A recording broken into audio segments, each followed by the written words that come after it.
बिस्मिल्लाहिर्रहमानिर्रहीम। मैं आज बनाने लगी हूँ चिकन पुलाव देसी खाने। 1 किलो चिकन, 1 अदद प्याज, 1 अदद टमाटर, 1 अदद अदरक लहसुन, मसाला, नमक, सब्ज़ मिर्च, घी, 1 किलो चावल। मैं लगी हाँ चूल्हा चलावन।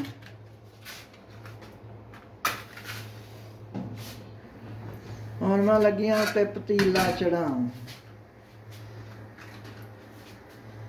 ਹੁਣ ਮੈਂ ਲੱਗੀਆਂ ਘਿਓ ਪਾਉਣ।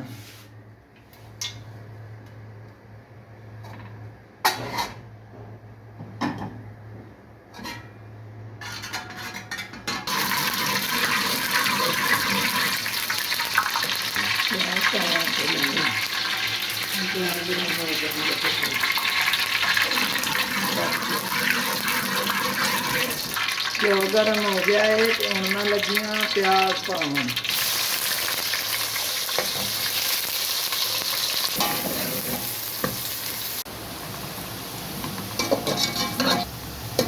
ਹੁਣ ਸਾਡੇ प्याज ब्राउन हो गए हैं। ਹੁਣ ਵਿੱਚ मैं लगियाँ चिकन पावन। बिस्मिल्लाहिर्रहमानिर्रहीम।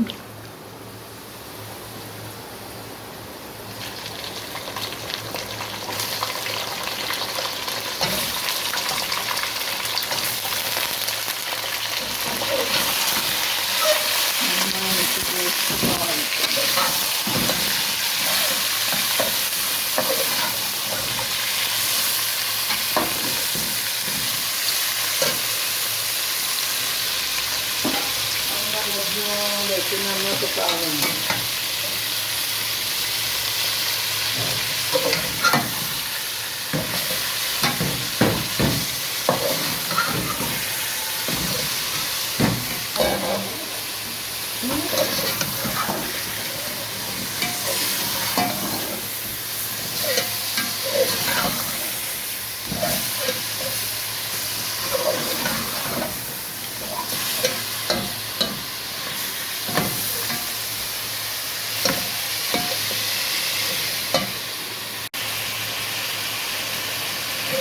पंजाब के देसी खाने तैयार हो गए।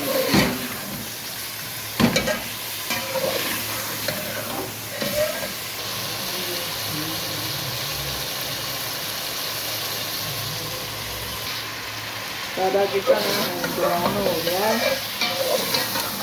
और मैं लगी मसाले डालने।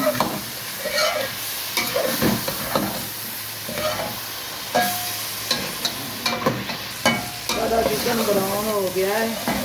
हूँ मैं लगी अदरक लहसुन का पेस्ट डालन। हूँ मैं लगी टमाटर डालन। हूँ मैं लगी मसाला डालन।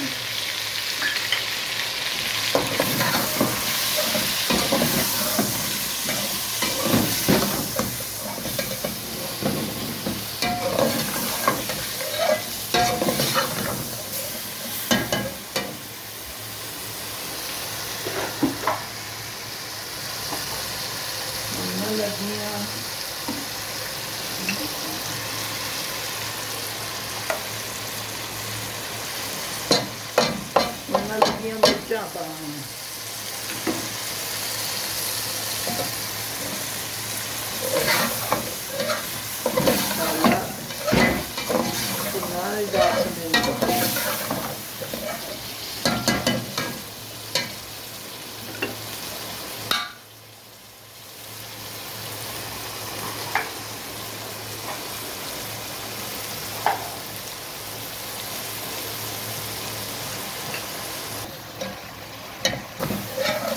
खुशबू बड़ी अच्छी है, वेखन च भी बहुत अच्छा लग रहा है।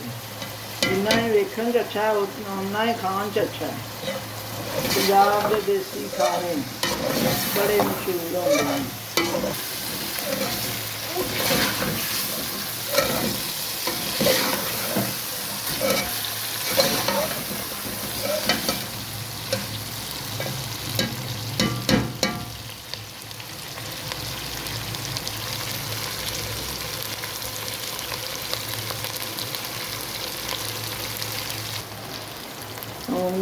चिकन मसाला तैयार हो गया है।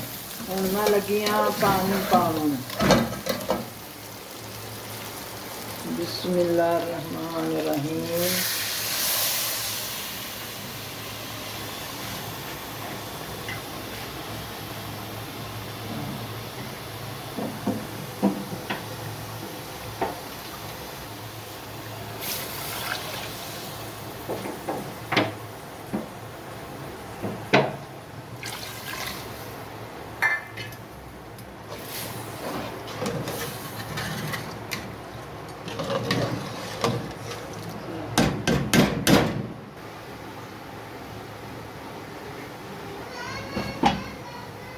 साडा बिस्मिल्लाहिर्रहमानिर्रहीम साडा पानी उबल गया है। हुण मैं लगी हाँ चावल पावन।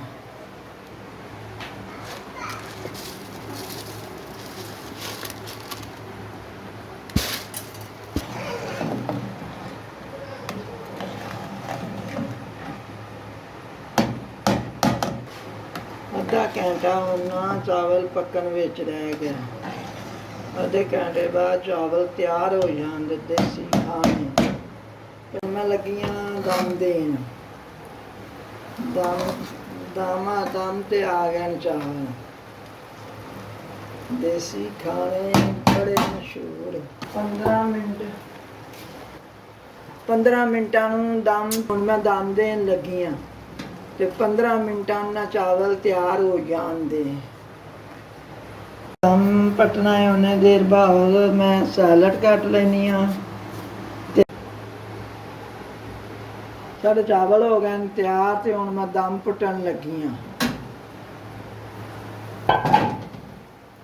माशाअल्लाह कितनी अच्छी खुशबू है, बड़े मज़ेदार ने। जितनी अच्छी खुशबू है उड्डे ही मज़ेदार ने।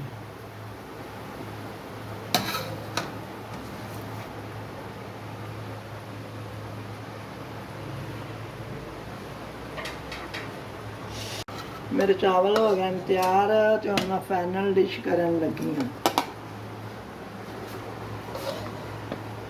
खुशबू बड़ी बहुत ही अच्छी है। चावल एडे ही अच्छे हैं।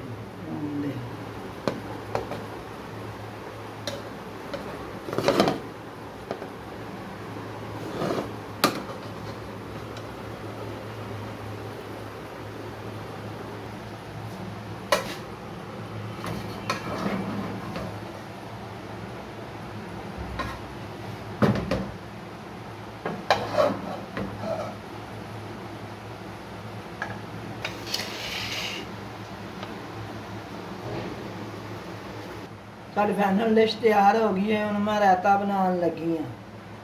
धनिया पुदीना सब्ज मिर्चा दही। हुण मैं पुदीने की चटनी का रायता बनाने लगी हाँ।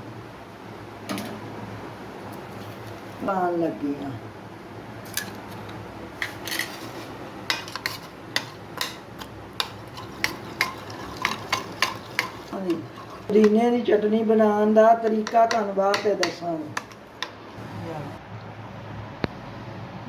मेरी डिश हो गई तैयार। पुदीने का रायता तैयार हो गया है। मेरी वीडियो शेयर करो तो लाइक करो तो अपना ख्याल रखना। तो अल्लाह हाफिज़।